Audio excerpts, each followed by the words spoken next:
And here to answer that is Diane of Social Security Works and Just Care. Thanks, Laura. So it's a great question. As you may know or may not know, a lot of people don't realize that Medicare does not pay for the full cost of healthcare for folks. The typical person, according to a recent analysis by AARP, spends about $6,000 out of pocket on deductibles, premiums, and coinsurance that Medicare doesn't cover. For Medicare Part A, which is inpatient care, hospital care, nursing home care, rehab care in a facility, we're paying in every year through payroll contributions to cover those costs. So Medicare Part A tends to be premium free, but Medicare Part B is a whole other can of worms. And that is paid for 75% through general tax dollars, but the other 25% is on the people with Medicare. And because healthcare costs continue to rise at rapid rates, the Medicare Part B premium has been rising enormously. Part of that is as a result of the cost of drugs that Medicare pays for under Medicare Part B. And as you may know, this new Alzheimer's drug, Aduhelm, what was responsible for increasing the Medicare Part B premium $11 in and of itself. And now it's terrible news. The good news here is that it increased the premium based on an assumption that CMS Medicare was going to be covering that drug in a big way. And in fact, the government has decided only to cover that drug in limited circumstances. So it is possible, I don't know likely, but definitely possible that the Medicare Part B premium, the standard premium, could come down at least $11 to $160 as a result of that. And then just one other reason that the Part B premium is high is that we have been overpaying Medicare Advantage plans, tens of millions of dollars a year for many, many years. And projections are, again, that we're going to be overpaying them. I think it's now more than $600 billion in the next 8 years. And those overpayments to Medicare Advantage plans end up being paid by everybody with Medicare Part B. It's not a huge amount of money, but it adds to the Part B premium, and that needs to be addressed swiftly. So the reason that Social Security Works and Just Care USA and I am a big proponent of Medicare for All is it would bring down a lot of the administrative costs, which drive up the cost of healthcare, and also ensure more affordable care for everyone. In the best of all Medicare for All worlds, Medicare would be premium free, and so would your healthcare costs. So we are still fighting for that. And with enough fighters on the ground, hopefully at some point we will see a move towards a more affordable healthcare system and guaranteed healthcare for all. Our next question is from Frank that wants to know, does Medicare cover anything if you're in a foreign country? Diane? Actually, the reality is Medicare does not cover your care when you are out of the U.S. There are like very, very limited exceptions, like if you're in a plane flying, I think, over the U.S., something like that. But as a general proposition, if you're in another country, Medicare won't cover your care. The good news is that practically any other country you go to is going to give you very low cost healthcare, maybe less than your coinsurance under Medicare. And Zoid from Health Sherpa, do you have any suggestions for people traveling abroad or living abroad? What should they do for health insurance?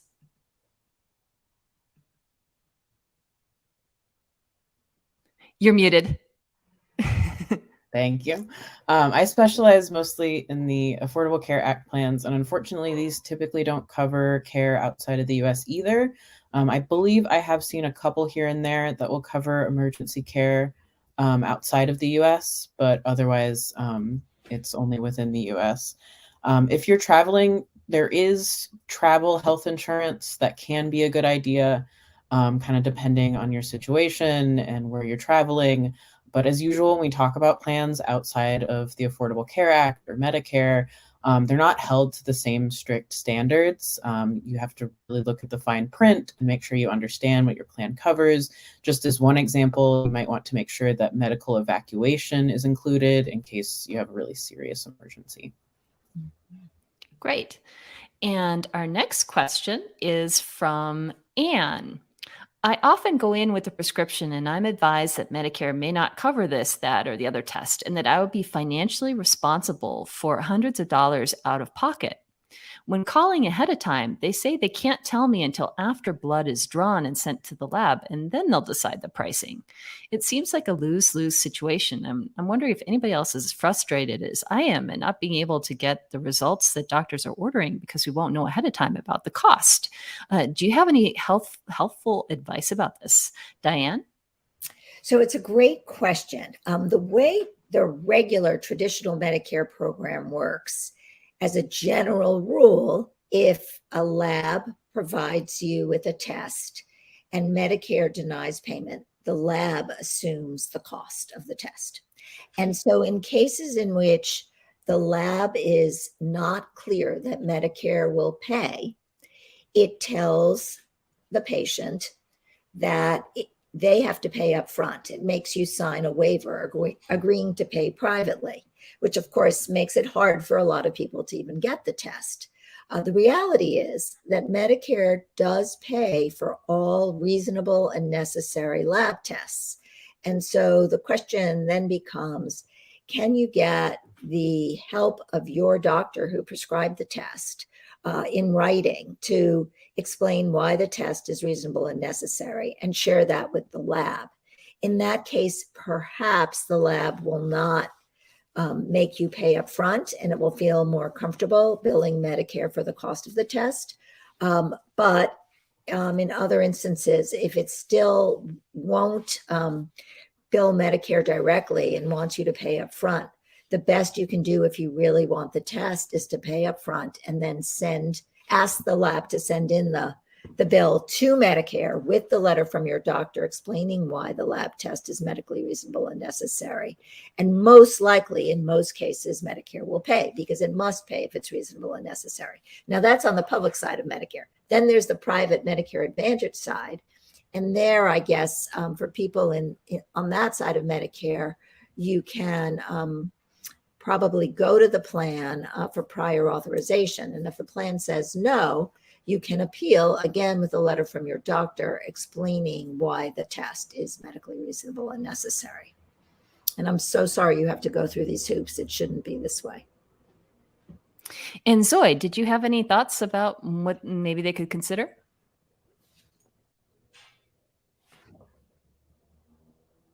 The question also mentions prescriptions. And at least in my experience and in talking with folks, really, if you can, the best thing to have on your side is a good pharmacist who will work with you. Oftentimes, if you're having issues getting insurance to cover a medication, then if you have a pharmacist who kind of understands the system a bit, they can help you with either finding the coupons or sending the code in differently to the insurance company. They can often help you get that at least the first time and then kind of figure out from there. So as far as prescriptions go, that's what I recommend. And I'd also like to note that for lab tests and other services, because of the No Surprises Act that recently passed in the last couple of years and is slowly being implemented, insurance companies are going to be required to provide advanced explanation of benefits. So rather than after you get a service, your insurance company lets you know what they're paying and how much you pay, they have to tell you beforehand. The enforcement on that is being delayed because it is logistically difficult to implement that and enforce it, but that is coming on the horizon. And certainly I will share updates as we know more. Thanks. And that is our people questions for today. Now I would like to introduce our special guest, Adam Hoyer from Protect Our Care, who will talk about President Biden's State of the Union speech and what the administration plans to do this year to improve our care. Adam? Thanks, Laura. It's so great to see you and be with you. And thanks so much for having me here today. And yeah, as you mentioned, I'll kind of go through what some of the administration's priorities seem to be right now on healthcare, especially coming out of the State of the Union address, and maybe what's feasible and what's aspirational coming out of Congress as a result. And look, it's been a long road getting here, as a lot of us know. We thought we had some big healthcare gains through Build Back Better when that passed the House last year, but that seems to have hit a wall in the Senate, and more on that in a second. So I'm the National Organizing Director at Protector Care, and as such, I'm kind of more on the activist side than the policy side, and I'm certainly no Capitol Hill insider. So I'll give you my read of where we're at right now on healthcare provisions from more of an action-oriented standpoint. And for our purposes, I think in the healthcare space, I think a lot of this boils down to sort of these ongoing public negotiations between President Biden and Joe Manchin, and more on that in a minute. On the State of the Union address last week, we saw a few important and frankly encouraging things on healthcare. And, you know, I think a lot of us going into that speech weren't very hopeful to hear a lot on healthcare or other social spending policies, just because the president, you know, he doesn't want to stand up in front of the country and make a bunch of promises that he doesn't think will come true, because ultimately that undermines his credibility and makes him look like a weak leader. And the expectations leading into that speech were, A, it's probably going to be a lot of Ukraine and Russia, of course, and B, even domestically, much of the talk going into it was about how Build Back Better was dead, because Joe Manchin said that it was dead. And again, more on him in a minute. But instead, the president leaned in heavily to healthcare in his State of the Union address, both to outline some of the accomplishments so far in his tenure in expanding healthcare and making it more affordable, and a lot of his administration's response to the pandemic, but also in what he hopes to get done this year, which was really, really encouraging. And by our count, President Biden named 5 different healthcare policies that would reduce everyday costs for the American people. And this, to me, if I were a betting man, is sort of in order of what I think is most likely to ultimately pass this year. And those 5 things are: 1, cap insulin out-of-pocket costs to $35 a month for Americans with insurance. And that caveat is unfortunately important. 2, giving Medicare the power to negotiate lower drug prices. 3, reducing premium costs, specifically through extending the premium tax credits that were afforded by the American Rescue Plan that passed a year ago this week. 4, closing Medicaid coverage gap in states that have refused to expand Medicaid because of Republican governors and Republican legislatures.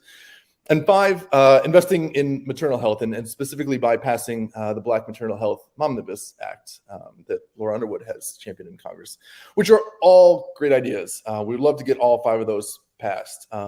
But what does this mean going forward, and how do we make those things happen? Presumably, the president wants to get as many of this done through reconciliation, the one-time Senate procedure that allows you to pass spending measures with just 50 votes through the Senate instead of the usual 60-vote threshold to avoid the filibuster.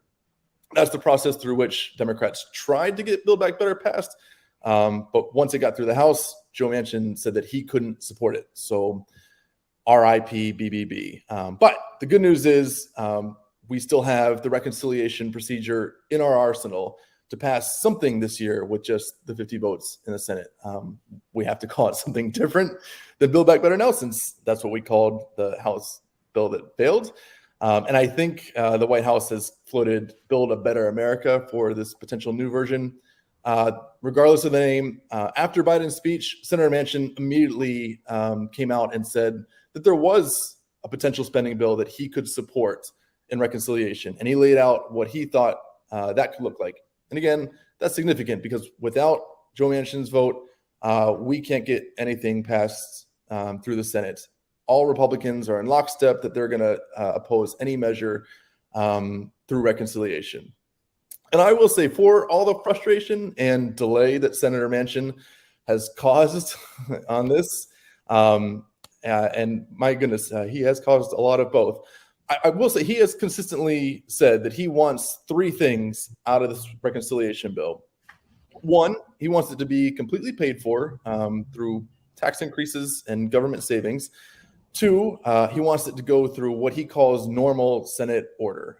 Includes not blowing up the filibuster, but it also includes a more drawn out, deliberate phase instead of a rush process in his mind. And 3, he wants to be able to explain the package to his constituents in West Virginia.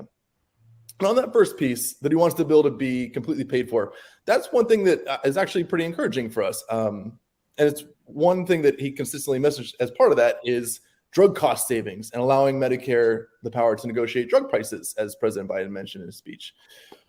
Because right now, the status quo, the government is getting colossally ripped off by pharmaceutical companies. It cannot even negotiate the prices of drugs that it purchases from them. So Joe Manchin has said, and he reiterated again last week, that he is in favor of drug price reform and Medicare negotiation in particular, which is a win-win. You save a ton of money that could be used toward other great policies, and you get a really good policy in itself that helps people by lowering their drug prices. And for those other policies that it could pay for, maybe that's more healthcare, like extending the premium tax credits provided by ARP, or addressing the Medicaid coverage gap. Maybe it's some of the climate proposals that are badly needed right now as well. And maybe it's a little bit of both. That's sort of what remains to be seen in the coming weeks. On the second piece in the Joe Manchin bingo card, that he wants this bill to go through normal Senate order. Some senators already saw this coming because they know him well. Senator Wyden, who is the chair of the Senate Finance Committee, that committee would bear a lot of the brunts in shaping this new legislation. And he announced last week that he'd be holding hearings later this month, including on prescription drug prices in particular. And Senator Murray, who chairs the Committee on Health, Education, Labor, and Pensions, she hinted that she would be holding hearings as well. So the wheels are in motion, even if the Senate moves excruciatingly slow. And finally, on the third piece, that Senator Manchin wants to be able to explain this to his West Virginia constituents. This is a little vague, but I get it, and I think it's important for our prospects. People get that drug prices are too high right now. Insulin is a very commonly needed drug, and we've seen a lot of those patients and storytellers talk about this recently. People agree that the government should at least be allowed to negotiate drug prices if you ask them if they agree with this. And they also agree that the government should help with insurance premiums right now, like what the American Rescue Plan afforded. And I think all of those things, as a result, have a good chance of passing. But I also think that we might need to dig in a little bit more on the Medicaid coverage gap piece and on the maternal health piece right now, just because those things are a little more out of sight, out of mind for a lot of folks right now. So on that point, and I know I promised to be a little more action-oriented, the last thing I want to convey here is, there tends to be an air of inevitability around things like this. Oh, this is definitely going to pass, or there's no way that this is going to happen.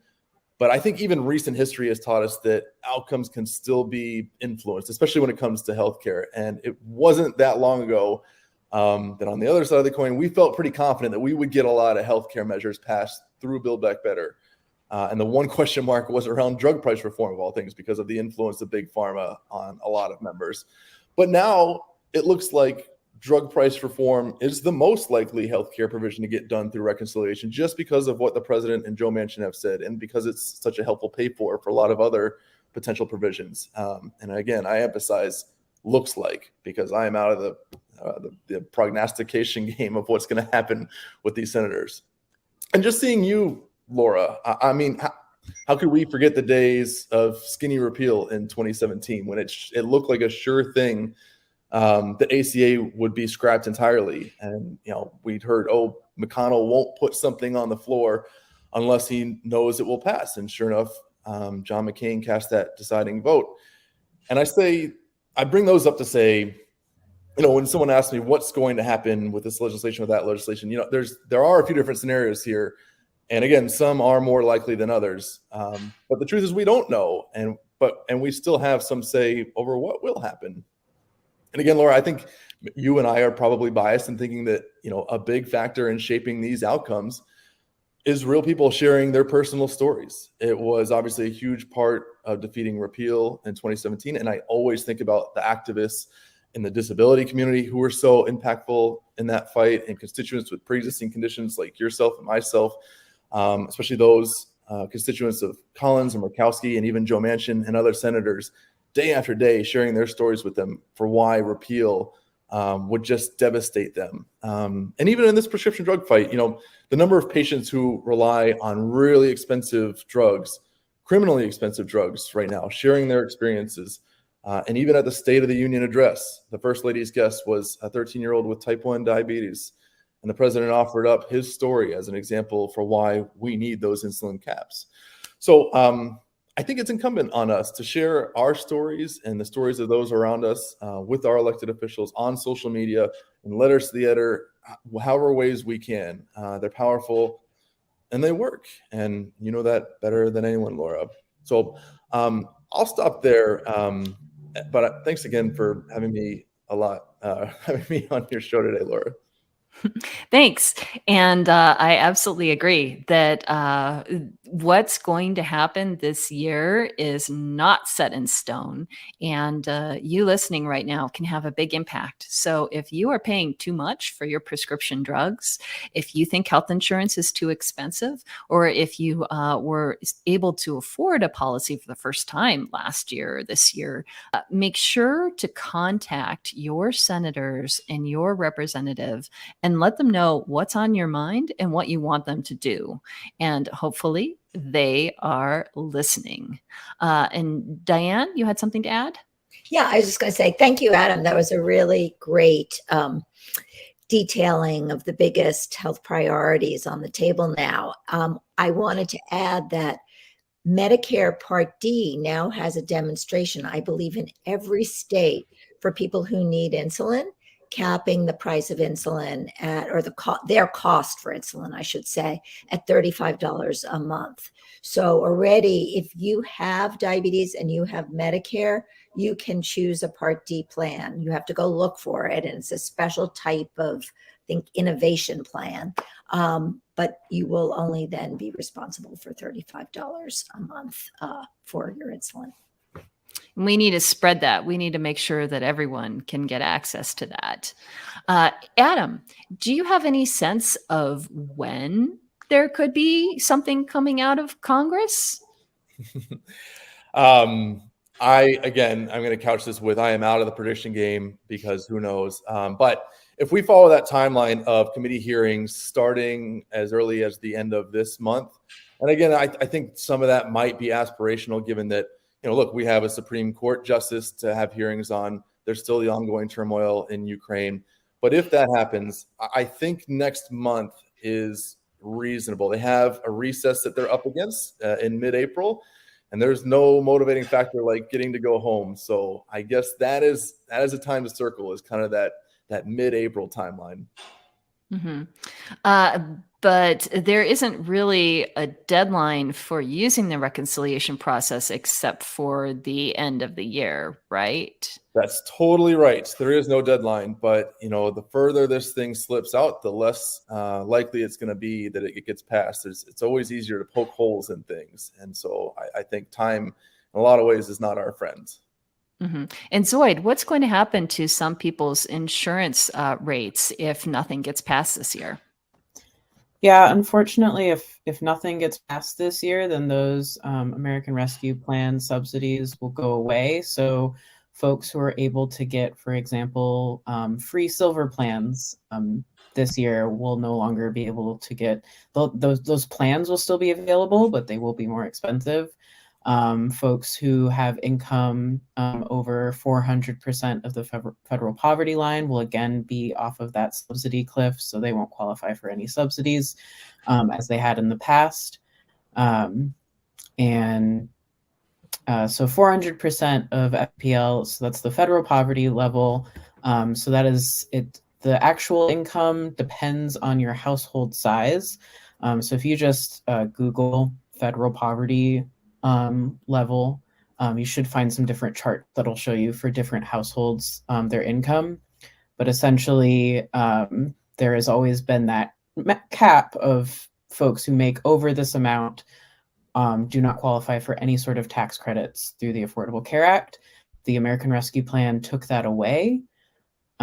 so that if your income was over that, you didn't have to pay any more than, I believe, 8.5% of your income in insurance premiums for the year.